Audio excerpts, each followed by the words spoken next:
I'm Jill, and I'm the Scrapoholic, and I just wanted to make a little video and kind of just talk about me and let you guys kind of get to know me a little bit and kind of who I am and what I'm about or whatever. I'm not really good about talking about myself. I was born and raised in New Hampshire. I'm the 4th child out of 5. I have an older sister and 2 older brothers and 1 little sister from another mother. So my parents basically were divorced when I was a baby, and you know, kind of a crazy childhood. I think oftentimes it inspired my imagination to escape the world that I lived in. My imagination would just go crazy, and I would come up with these crazy stories, and I used to write crazy stories, and I'd pretend to be that person or be in that world, and used to draw pictures to go with the stories, and just kind of my way of escaping, and kind of, you know, ended up loving to do arts and crafts and building things and painting and doodling and whatever I could get my hands on with crayons or pencils or construction paper, paint, wood, you know, all sorts of things. I actually had found this card that my mom had sent us a box of old pictures and whatnot, and I found this card, and it just kind of made me laugh because it's one of the cards I made when I was little, and I used to make cards all the time for people, and I even had my own little trademark. I don't know if you can see it here. It's just the little, it says Hallmark, and it's got a little picture of a house. I used to put that on all my cards that I made. The house was supposed to be my house that I lived in, and I thought, oh, instead of Hallmark, I'll be Hallmark, and used to be like, oh, I'm going to start my own card business one day, and make my own greeting cards, and which kind of do, and really enjoy it. I think I've come far away from this to what I make now. I used to love to make gifts for family and friends, and I still do. Especially at Christmas time, I tend to make a lot of gifts for a lot of family members and some friends. I'm also married to probably the best husband there is out there. We have 3 beautiful little monsters that we just adore. We moved to Oregon about 10 years ago, and we spent 4 awesome years there, and then we moved to Southern California about 6 years ago, and we have been temporarily residing here. We do plan to move back to Oregon someday. Don't know when. Hope it's soon, but we shall see. Shortly after moving down here, I found a job at Joann's, and I worked there for about 3, maybe 4 years. Started out, you know, the cutting table, cash register, you know, customer service, and then worked my way to being on the freight crew, and then to a manager, which then I ended up quitting, and because I had like the worst boss possible. Quite a few people had quit, and so, you know, I had taken a few months off and just recouped from that whole stressful event, and did the house cleaning for a couple months, and then I ended up going back to work for Joann's, a different store. Where I live, there's actually 3 Joann's. There's one here in my town, one a couple towns over, and then one over the hill in the valley.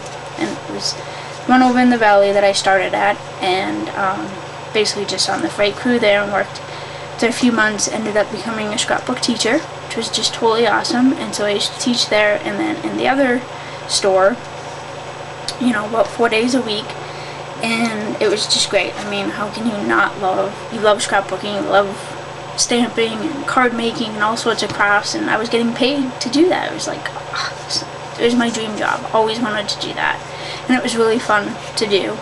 And just probably about 4 or 5 months into it, I was having problems with my elbow, and I went to the doctors, and they basically said I had scrapbooker's elbow, which is really golfer's elbow, but I call it scrapbooking elbow because I don't golf, not at all.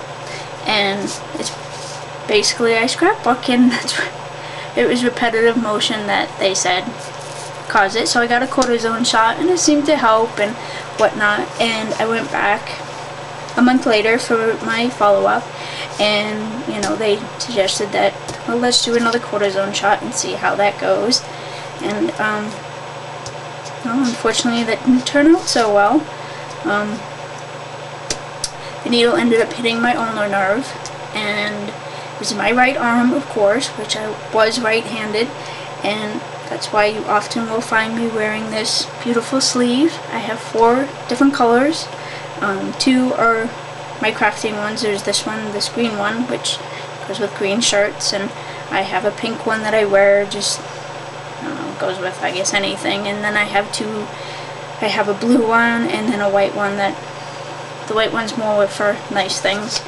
It basically just keeps my arm warm because it often gets cold, and it's been over about 2.5 years that this happened.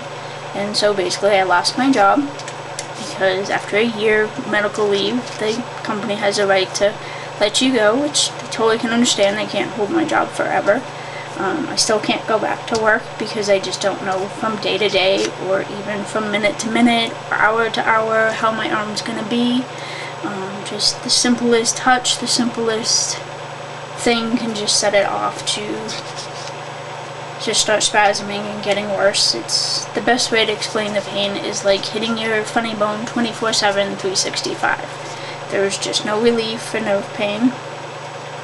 The medicines that I've tried a bunch of them. I'm on a new one that actually seems to help a little bit. It does take the edge off, and I can actually function. And because of all of this, I mean, yeah, my life has completely changed. I'm now pretty much a left-hander with a right-handed brain, which is very difficult at times. There's a lot of things I can't do anymore, simply because it requires 2 hands and strength in that second hand. And I just don't have that in my right arm anymore. I can kind of somewhat use it, and oftentimes it does hurt to do simple things. Just, you know, picking up and holding this aggravates it, and I try not to use it as much as possible. So because of that happening and losing my job, and I still need an income, I decided that I'll try selling close to my heart product. I became a consultant, and I've been with them, I think it's been about a year. I really haven't made any money. I think I'm my best customer. Unfortunately, my house isn't big enough or have an area which I could have the hostess parties and whatnot.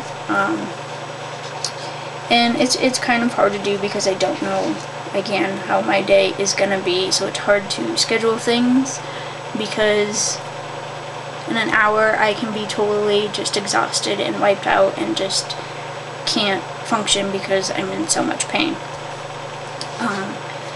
And that is kind of why I started doing my blog more and doing a Facebook page, because somebody got me hooked on Facebook. And thought, well, hey, you know, I got a blog, I might as well do Facebook too. It's 2 different sets of people, and I love to share the stuff that I create and share the knowledge that I have. I don't feel like, oh my gosh, I can't tell people how to do this because it's going to hurt myself. Maybe it does. Maybe you're going to take and steal my ideas and do your own. That's fine, whatever.